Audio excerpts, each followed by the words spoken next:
That's right. Greetings, fellow armchair Imagineers. Tiki here. And Blue Dragon 5. And tonight, hot off the presses, we've got some movie news that can't wait for the memoirs. We have to talk the Suicide Squad trailer. That's right. James Gunn has taken Justin Timberlake's advice from the social network dragon and he's turned it on his head. He's keeping the dragon. He's keeping the. All right. But anyways, Dragon. So this was big news. I know that James Gunn announced it on his Twitter last night that it was dropping, and so kind of fun to have the celebrity sort of in on the announcements. And after all that hype, Dragon, of course, we saw the fandom event had kind of like a sizzle reel.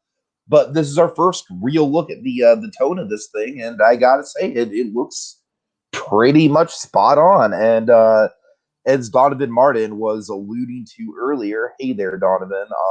I'm Dragon. I'm sorry. I'm just going to get this off the bat right now because I think I know you love Star U, and I'm very curious about it as well. Not Star U.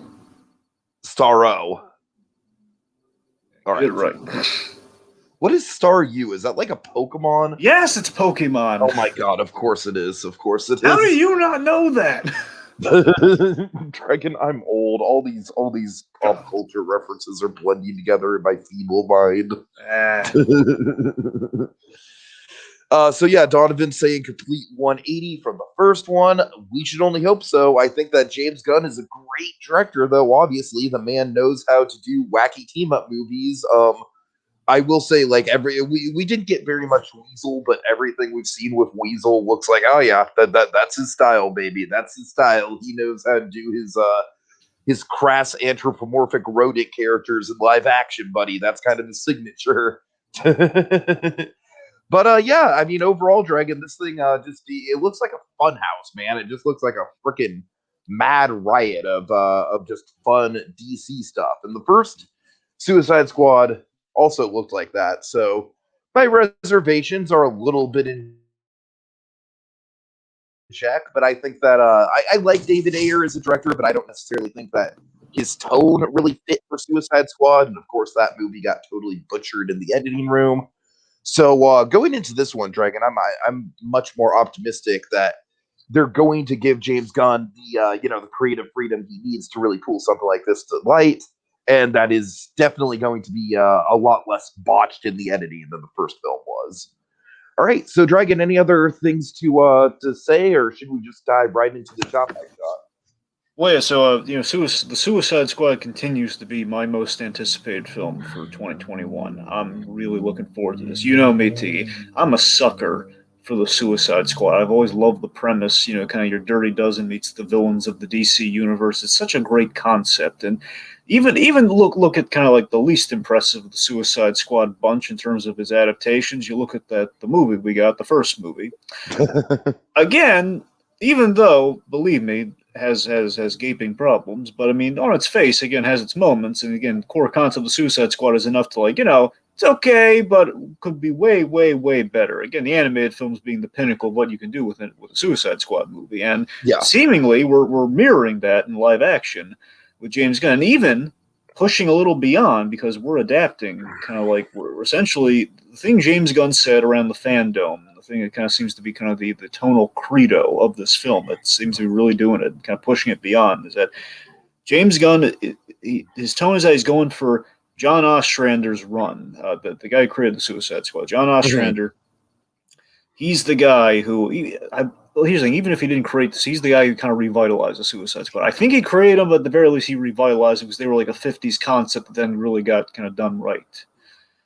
Where basically, where his run left off, I want to say maybe the 80s, when it left off, hence kind of the time period and the setting.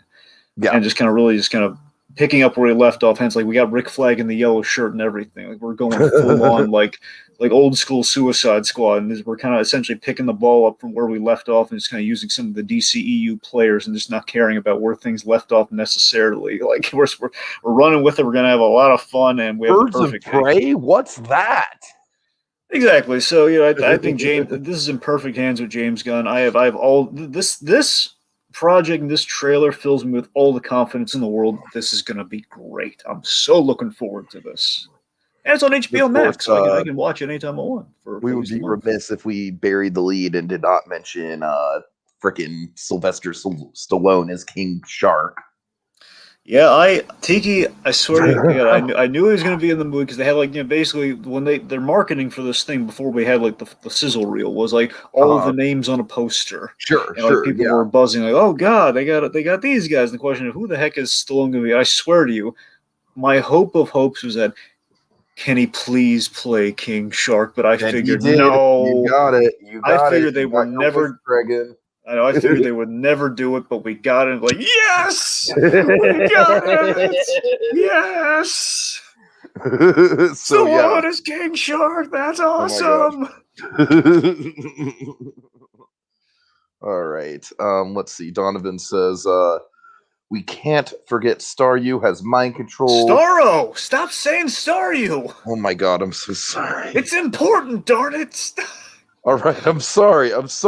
You know how long I've been waiting for Starro? Oh god. All right, Dragon. All right. God. It's like literally you changed one fucking letter on it. So I'm sorry. Not a Pokemon! All right, so Starro has mind control parasites, but I'm guessing Idris Elba's character and John Cena won't be affected because they both have helmets. That is a good call. Okay, anyways, folks, let's just go ahead and dive right into it. Go shot by shot through this baby, shall we? Yeah. Okay, so we start off. Of course, there's a big rescue mission going on. John Cena definitely front and center as well. That's exciting. Right. Oh, let me full screen too. Sorry. Yep. All right, can you set up any of this? Sure. Okay, so it seems that we're mid-mission right now.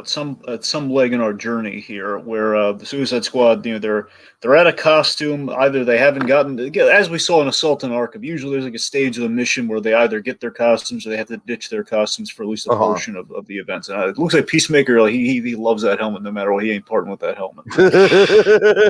But yeah. Regardless, seems like part of the job. Our main setting for the film is Corto Maltese. Now I don't know if you remember that. Corto Maltese was first named in The Dark Knight Returns. That was the the nation that was kind of like the Cuban Missile Crisis in Dark Knight Returns, and it even got mentioned in '89. So Corto Maltese is like South American. That's pretty much kind of where we're. Interesting. Anyway, so the point being, that's where they are, kind of setting-wise, pretty much for the duration of the film, it seems, based on our kind of our luscious locations and everything. And they're tasked with saving Harley Quinn from her captors, and they're deviating from the mission, which is very risky, especially with Amanda Waller with her finger on the button. And Peacemaker, it seems like he's going to be kind of traditionally the Captain. I know we have Captain Boomerang in the movie, but he seems like we're going to make Peacemaker and Bloodsport. We're gonna make them kind of like the antagonistic kind of dynamic of the film. It's usually is like Deadshot or Rick Flag or Deadshot and Captain Boomerang. So they're going to be at each other's throats in this film. I mean, to tell you the truth, I don't even really know why Captain Boomerang is here. Like, we have so many other people. I like Captain Boomerang, but I just don't know if he's going to have any. Like, out of all the characters, he's the one I'm worried about where he's just going to kind of be in the background or maybe get killed off first or something. Peacemaker? What? I mean, the Peacemaker you're afraid is going to get killed off? No, Captain Boomerang. No, they're not going to kill Captain Boomerang. I'm just saying, like, with all these new guys, it's like, we have there's a lot of people competing for screen time in this thing. All right. Okay, so this is my favorite part of the... This? Who's who? Like that guy? Yeah. It's Rick Flag. Oh, it's Rick Flag. Okay, gotcha. I didn't recognize him. That's Joel. Of course, I really liked Joel. He's usually the straight man leader of the team. Like, he's the one non-criminal. I liked Rick Flag a lot in the original Suicide Squad. As did I. I thought he was one of the few bright spots in it. Because as I mentioned, I think what the first Suicide Squad movie did right and true to the core concept was, again, you have your classic dynamic where you had Rick Flag and Deadshot having their, again, like he calls him convict and everything. It's just very much like, I don't trust you, Deadshot, but I can respect you, follow orders, that sort of thing. So I thought Joel Kim was a great choice for Rick Flag. And I think we're having more fun with him here, which is even better. Okay, this is my favorite part of the whole trailer. Okay, I love this so much. I love where. So we're about to mount this risky rescue mission of Harley Quinn. We turn around right before we go in. It's James Gunn to the max. What are you guys doing? We're here to rescue you. Really? You rarely see Rick Flag frazzled Dragoon. Yeah, no, exactly. It's just so fun. We have him and Bloodsport, Bloodsport there. It's this great thing of like, yeah, we had a really good plan too. And this is what cracks me up is Margot Robbie is so perfect in this moment here. Well, I could come back if you want. You can still go back, so you still do it. It's just I just love the utter emotion. She's so touched in this moment. That's the great thing about the Suicide Squad Harley Quinn is that when done right, it's like Harley Quinn actually has friends within the Suicide Squad, and again, totally. The fact that any of them could be killed in a second just kind of adds like the manic fun of Harley Quinn. Like, yeah, well, I knew him, but he died. But that's great. Of course, Bloodsport coming in with the whole like, that'd be rather patronizing. Yeah. Okay. Who is this? Michael Rooker, otherwise known as. Oh man, how did I not recognize him? Yeah, how did you not recognize him, Teague? Honestly, probably because of the hair, because he usually has a mohawk. Honestly. Right. So his character is Savant. Now Savant traditionally is a hacker, which I don't know. I assume that's going to come into play, but they're really kind of hyping up. Like I think it's just Savant is that he's going to be good at a lot of stuff. I think hence the title. I think that's probably what his whole shtick's going to be. Maybe a skosh altered. This is Blackguard, played by Pete Davidson. Oh, okay, gotcha. And Weasel, essentially kind of like the lovable loser of the team. This CGI looks great. That it does. It looks so creepily accurate too. Just like the fog and everything. It's like the wall eyes looking at Bloodsport here. Now, by the way, so now hold on the shot here. This right here. Yeah, like right there. Excellent. Okay. So we're in Belle Reve. And Belle Reve is where we keep essentially, pretty much it's the non-Arkham Asylum prison of the DC universe at large. It's not in Gotham. Pretty much all the super villains and super criminals. Traditionally, they go here, and Amanda Waller has like a thing with the Warden. That's how she gets the people for the Suicide Squad, the worst of the worst, so to speak. And Belle Reve, also, like you'll notice, Bloodsport, he is in here along with the rest of them, presumably. Now, Bloodsport, his big claim to fame, hence the title, is that this is the man who shot Superman with a kryptonite bullet. That's his big claim to fame, which is pretty awesome. Anyway, so basically we're establishing the premise here, like we inject the bombs into the skull. It's a pretty nice recap, like what the whole genius ploy of the Suicide Squad is. Bomb in the skull. Amanda Waller calls the shots on a mission, and if they survive, they get 5 years off their sentence. Works like a charm. Great, love it. Oh, I just love this introduction to Boomerang. Just like stepped in crap or something. He's wiping off the Boomerang. It's just so wonderfully. Yeah, it's great. All right, of course. Great money shots. Lineup shot. Very nice. Who's the guy in yellow? Okay, that is Javelin. Okay. As you can kind of tell, his shtick is throwing javelins. Okay, now next to him. He has my money for being this movie Slipknot. Okay, now a couple things. Okay, so we know he's going to get at least to a certain. He's in that jumping shot when they go to Corto Maltese, so he's going to last a little longer. Okay. Now this is a curious one because we don't see a lot of her in the trailers. So she might be axed off quicker than us. We have to the left of Javelin. That is Mongal, I believe. I think I might. No, wait, not Monk. Darn it! I think it's Mongal. I gotta look it up at some point. But it's anyways, one of the other kind of nameless characters. We went to the next to Boomerang is TDK. TDK is Nathan Fillion, and his power. I don't want to spoil for you, Tiki. His power is quite hilarious and ridiculous. Okay. He's gonna be a lot of fun. Right. So good lineup shot there. Okay, then Boomerang. This is the most comic accurate you're gonna get Boomerang because they gave him like the little boomerangs. They gave him the boomerangs on the front. They gave him the beanie. They gave him like underneath his coat. He has like the little tracksuit. Like he's pretty accurate. Okay.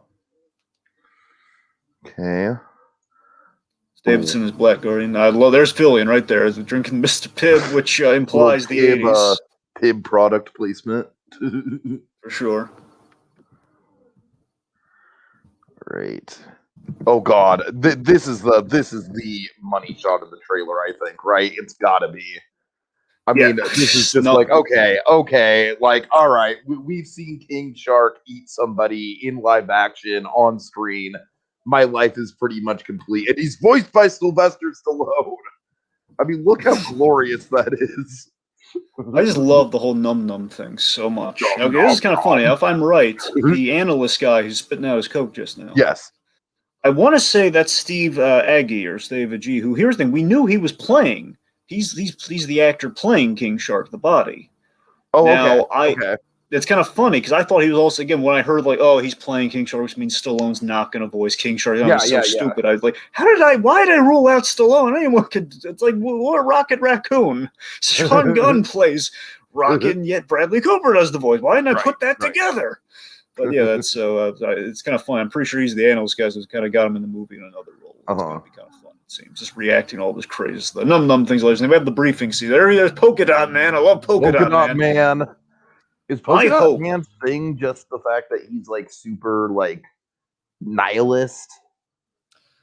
Well, he's kind of a sad drunk, but not necessarily a nihilist. That's kind of a new shade we're adding here. But so the fun things, of course. Few things here. So while we're on the shot right now, so Peacemaker, I love that. I love the various different approaches here within the briefing scene where Peacemaker's a kiss up. He's taking notes and everything. Yeah. And again, they're playing him again. The cell line for Peacemaker. He's a douchey Captain America, and he's getting a spin-off show on HBO Max. Which, we might already see a douchey Captain America like preview with Falcon Winter Soldier. It's funny. It's funny. So so we have again, it's a Peacemaker. Of course, we know he's getting the spin-off show, which could either be set before he dies or after he dies, knowing the Suicide Squad. I still don't know about that. I don't know how good of an idea that is when this movie's not even out, but whatever. I mean, Peacemaker has a bit of a following. I think it'll work. Fair enough.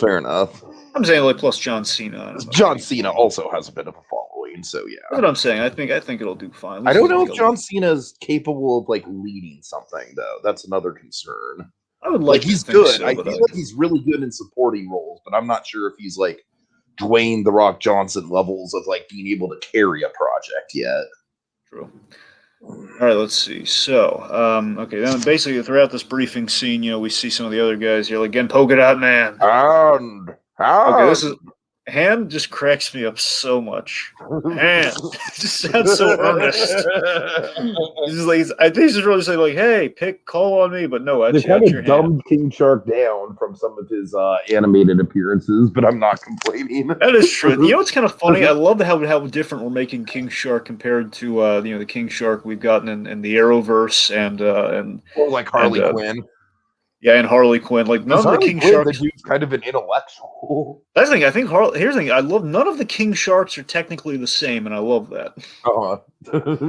Anyway, so of course, the hand bit's hilarious. Bloodsport his confidence is kind of waning here, which leads to a really interesting character bit with Polka Dot Man. This whole like we're gonna die. Polka Dot Man's. I hope so. My hope. Yeah. Is that Polka Dot Man's going to be the heart and soul of the film? Really? Okay. I'm really hope. At the very least, I want Polka Dot Man. My hope is that he's going to be the heart and soul. But I think ultimately, I really want Polka Dot Man to steal the movie for two reasons. One, I love the actor playing him, David Dastmalchian, who we've seen a bunch of things. This guy, he's a true blue actor. This guy, he's like he's been in Ant-Man. He's been in Gotham. He's in Flash right now. He pops up all over the place. He really gives his all for bringing the roles to life. And I think Polka Dot Man's the character. He's really going to be able to shine and make an impact with people. And of course. Giving him this nihilist thing, I get a sense that he's going to be kind of like the Diablo in a sense, that he's going to be the guy with Polka Dot Man feels really guilty, and he's like the guy. It's like he's going to be the guy on the team who wants to die because he feels guilty about stuff. And taking the most and it feels so perfectly James Gunn. Take the most ridiculous character of the bunch, and give him like the darkest, most tragic. Like, oh man, Polka Dot Man must be really screwed up that he's done something really bad. Right. And that I really hope they go. I hope they go that direction. We'll see. Okay, you're gonna have to explain this dude with like the weird thing sticking out of his freaking head. What's the deal with him, Dragon? Okay. So this one, Peter Capaldi, one of the Doctor Who's, playing the Thinker. Okay. So the Thinker is a Flash villain. He was actually on the season 4 of the Flash as the main big bad guy. The Thinker, pretty much kind of scientist augmented himself to be kind of a big brain, kind of like a little, not, I don't know if MODOK is the right comparison, but like kind of like the leader from The Incredibles, a little bit like that. Gotcha. The brain Gotcha. grows That was smart. kind Now, of the here's the vibe thing. I was getting. Yeah. I'm going to hit you with two things in terms of Okay. speculation here. Okay, one. What we know about the premise of this film is that we're going to Corto Maltese. There's a lab on Corto Maltese called Jotunheim, which, of course, is Norse mythology for giants, which I think we can see how that comes into play by the end of this. And essentially, there was like a Nazi lab and a Nazi prison where they kind of tested on people and did stuff. And I imagine, I don't know if, I originally thought Thinker was just going to be on the team because he's a Flash villain, but I wonder if I have a feeling he's perhaps, going to be like a hostage or something. yeah, I think he might be one of the lab yeah. experiments as well. Uh-huh. And well, another classic trope of the Suicide Squad, it seems like we're doing just based on this scene, is that we always have that one member of the team that we don't know if we can trust, like Killer Frost in the in the animated stuff. And I feel that's why we're grilling him and giving him the reminder about what the deal is, and like, hey, if we die, you die, and then Harley Quinn's kind of making it hilarious here. And I love this very very topical, very timely, despite it possibly being set in the 80s, like an 80s-esque, at least an 80s feeling setting, and depending on how the DCU also, I love plays how in into it. Falcon Winter Soldier, the bad guys are specifically stealing vaccines. Yep. Anyways, though, like if you cough without covering your mouth, you die. But again, just Rick Flag saying, again, the definition of evil has shifted. That it has. Coughing without covering your mouth, terms. that's more sinister than going into a bank with a mask on. Yep. All right. Especially these days. But yeah, just Rick Flag. I love Rick Flag playing off Harley Quinn even better than he did before. This is great. Yeah, yeah. Although it isn't an open invitation for you to cough without covering your mouth. That's a wonderful PSA. It is. Where's Combat Carl? Combat Carl. Donovan. Yeah. Sorry, Donovan in the comments says King Shark's definitely becoming a fan favorite, which is utterly true. Ever since he appeared in the Flash TV show, King Shark caught on like wildfire, man, big time. And they do him really well in the Harley Quinn show too. I know. So, yeah, he's just everyone's. There's I believe our head cheese we just passed there. The general guy. So that is General Suarez, I believe. Where you're gonna basically he's like out. Sorry. Okay, well, just all right. Well, we'll let it. Hold on. Get there after the Thinker, but once the gates open. Right. Hold on. Okay, we're walking into there. That guy. Yeah, that guy. Okay. I'm pretty sure he's kind of our big mission bad, as it were. Like he's essentially Corto Maltese is a dictator, and that would be this guy. Gotcha. And all right. Then, they was having some fun shenanigans here. This is a hilarious line. Fucking perfect John Cena dialogue. Is it a little too crude for you, Dragon, or did you like it? I mean, look, it's going to be an R-rated movie. It's the Suicide Squad, so I mean, I'm not going to say it's like if the whole beach was covered in dicks, I'd eat every last one of them for liberty. It's not. Wouldn't be my go-to scene, but it's kind of cheap. But I do love the end. The beach in penises. I do love his end bit, though. I do love him saying, "Who knows why madmen do what they do?" It's very much like the Tick, man. I love that. Oh God. You're right. It is very Tick-like. All right, so here we're just popping up the music. I mean, I just think stylistically it looks fucking great. So the funny thing about that party scene is we have like a disco ball, so like a lot of little lights, and I think that's a nod to Polka Dot Man with his powers. I'm pretty sure. So I like that. Again, I'm just looking up. I'm entranced by Polka Dot Man. It's either there's Javelin, right? Well, wait. Yeah. Oh, actually, I'm wrong. Tika, I was wrong. No, that's not Javelin. Maybe Javelin. Oh, you might be right. Maybe Javelin does get killed off early. I would not be surprised if Javelin gets killed off early. I'll tell you. I can see what happened. Because with Slipknot, his whole thing is like, oh, he dies fucking knots, and with Javelin, his whole thing is, oh, he fucking throws a javelin. It's like, it just feels like those one-off, like they can do one thing really well. Those are the prime candidates for the first kill. Okay, two things. Yeah. Okay, one, I think I just figured out here's why I got it wrong, because I saw Polka Dot Man, I saw the javelin. I think Harley Quinn stole Javelin's javelin. I think that's and okay, here's the thing. So James Gunn, what she has at the start of the trailer too? Well, I mean, I assume it's the same. I have to look at it again to say for certain. But I mean, right now, looking at the shot, she's holding like a pole vault looking thing. I think like a javelin looking thing. Right. Now, the big thing James Gunn said when he was casting the Suicide Squad, of course, everyone's asking him, is Joker going to be in the Suicide Squad? Oh my god. Where his response was perfect and kind of sets the tone for the movie, where his response was, Amanda Waller is putting together a Suicide Squad, therefore everyone on the team would have a role that would serve the mission. Therefore, Joker would not have a role, because what would he do? He'd just screw up the mission. Why would you put him Thank you. Fucking thank you. So James Gunn is thinking what you want in the movie. If they wanted to make a Mad Love movie, they should have just made a Mad Love movie. Yeah, but so again, that fills me with utter confidence, and again, it makes me think that everyone initially has a role, and if Harley Quinn could throw a javelin, we don't need javelin. There go. Sure. And of course, we always have to kill off some people early in the Suicide Squad. Javelin is absolutely like my biggest bet for the first person to get killed off. One could say he's your bet in the Deadpool. Yes, absolutely. Right, this is Bloodsport showing how cool he is, and he could kill her with a pen if he wanted to. Nice. Oh, this is another money shot, man. Yeah. Oh my god, inglorious red band glory, dude.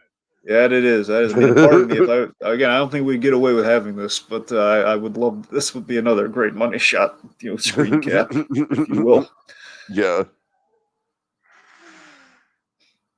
Just overall, like, I feel like at this point in the trailer, it kind of becomes similar to the original Suicide, like the Bohemian Rhapsody Suicide Squad trailer. Not in a bad way, because that was a fantastic trailer. But the music choice was good in this too, by the way. The music choice was great, and I feel like it's probably going to be more relevant to the movie than Bohemian Rhapsody was. Considering we actually have James Gunn on board in terms of the song selection, instead of like, hey, let's try to replicate James Gunn.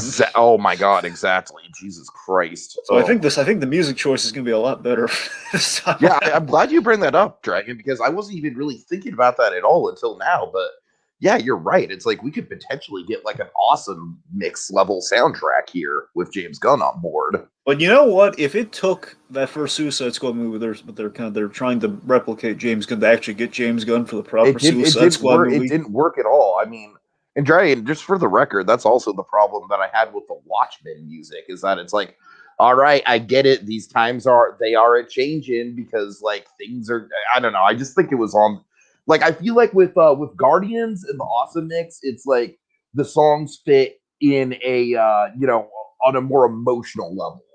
But with something like the Suicide Squad or Zack Snyder's use of music, frankly, it's more so just like, hey, you hear the lyrics? That's what's going on screen. Like, I swear to God, if one other movie plays Sympathy for the Devil when they're introducing a bad guy, I swear to fucking Christ. Anyways. All right, so we have we're gonna have to, like, this pretty much how Harley Quinn probably escapes. Like, how this is also a big. I've seen this shot in particular be used for like thumbnails and stuff. This is a big money shot. Yeah, this is pretty much how she gets. I assume how she gets out of her hostage situation. Her being captured. Okay, so we're building up the big moment here. Okay, I want to talk about this lady for a bit here. The lady please do. I'm very curious about her. Okay, so she's kind of an unknown entity of the movie, because if I recall, I want to say we took kind of a really kind of low level character from one of the recent Suicide Squad runs, who was this lady is Sol Soria. That's her name. Now there is a character in the comics called Juan Soria. Now I think we gender swapped it and we made it a little bit more relevant. Essentially, that guy was kind of drafted onto the Suicide Squad during the mission, and from what I understand, she is leading the resistance against the very dictator-like General Suarez. Okay. Therefore, she would make a logical, like, she would help out the Suicide Squad to kill this guy.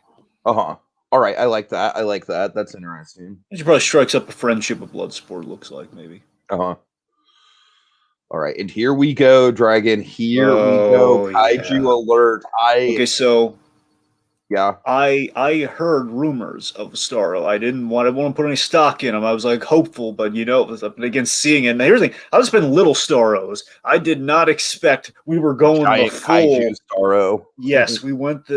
Tiki. I would have been. I've seen the DCAU has done the little Starros. They never did the big Starro. Doing the big Starro oh my God, this was. We have the money shot here when it's on the monitor. Oh yeah. It's right there. Yeah, that's what I'm talking about. Right there. Yeah. Yeah, look at that. So yeah, we're All going right. the So full yeah, Starro. Starro I think is absolutely Starro is absolutely I think the big selling point. That was a brilliant decision to put him at the end of the trailer. I mean, he is the original Justice League villain. He's got Mm-hmm. a long legacy of comic book history behind him, and he's just a cool design, man. He's just a cool design. And again, a starfish that can mind control people. And again, Right. the idea being the big starfish has little baby starfish that adhere to people's faces and controls them. It's always been one of the excellent visuals in comics in terms of your big Justice League level threat. Uh And huh. again, I tell you, every time I've pitched the Justice League movie, Tiki, is in like, hey, let's start with the Justice League, then we'll worry about the spin-off films after that, seeing how well they're told. Like, let's give them the bang for their buck, and then we'll build a universe after that. But I've Yeah. Yeah. always Yeah. wanted Starro to be the big, just let's go big with it, and that's kind of what Gunn's doing with this movie. The other Suicide Squad movie with David Ayer was not that it couldn't have worked, but it was too grounded. You have the opportunity to have like a giant shark or a giant crocodile per the other one on your team. You got to go a little broader with it. Sure. Sure.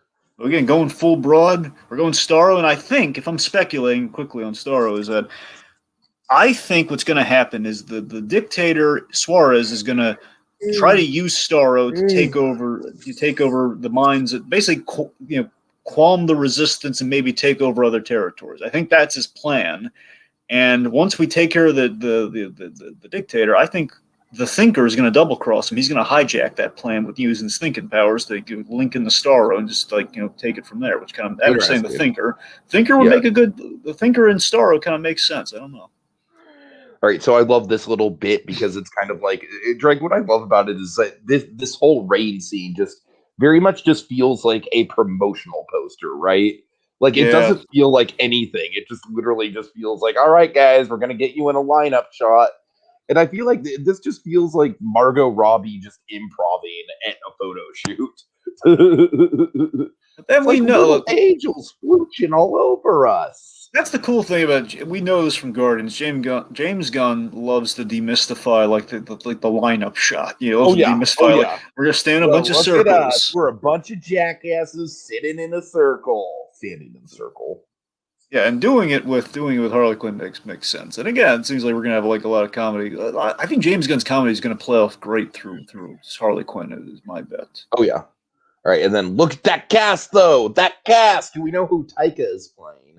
We don't know yet. We Oh don't know man, yet. that's Now I have a exciting. theory. I have a theory. Okay. Okay. Okay, I He's think the fucking voice of Starro. yeah. Well, yeah, I was gonna say it, but yes. Oh, I'm sorry. Yes. I'm sorry. I was just joking, but No, I'm serious. I think if he's gonna be anyone, I think he's gonna okay. be the So like. imagine Starro just being really nefarious, but having that kind of like like unassuming like Kiwi accent voice. Like, oh, hey Mhm. man, I'm Starro. I'm not a threat, man. Don't worry If about we me. if we do a telepathic voice for Star or like people speaking through Star and we dub them, I think it's gonna be Taika Waititi. Oh, okay, okay. That's my prediction. I mean, that's the only person I can think of him being, given who everyone else has a role pretty much in that in that lineup. Uh-huh. All right, any final thoughts on this one, Dragon? Again, I'm head over heels for this Tiki, and I'm glad I can watch it on HBO Max for something worked out like that. I don't know. I might be tempted to do both. I don't know. I'm Yeah, so for me pleased. with the HBO Max stuff, like now that I do have a theater close to me that's opening up, I think I am gonna go to the theater for most of the big ones like Kong versus Godzilla and this. Just out of principle of me being a big fan of the movie theater experience. But make no mistake, Drake. I wish fucking nobody was on HBO Max. I know. That'd Me be too. great. Me too. Because my dad tonight he just didn't feel like he just wasn't feeling that great. He didn't feel like driving out there. But man, nobody's a movie like I don't even really need to see in theater. Anyways, I digress. HBO Anyway, the Max. point being, it's Yeah. Suicide again. This is the Suicide Squad done right and done differently, because I always have the anime movies I can go back to, but this seems like we're going full tilt with it, and in a way you haven't quite seen before. We're going full comic with it here. This is amazing, and I think James Gunn on Suicide Squad it's a stroke of genius. It's a weird way how it came about, but I'm not gonna look a gift shark in the mouth, man. I ain't. All right. Well, big thanks to Donovan Martin for coming on and talking with us. Thank you, Donovan. And folks, we will be back tomorrow talking more comic book stuff. This is a big comic book week for us because of the Snyder Cut. But We're going to be talking another comic book related thing with Falcon Winter Soldier episode 2. So stay tuned for that. All right. And get some snacks for it too. Nom, nom, nom, nom, nom. And And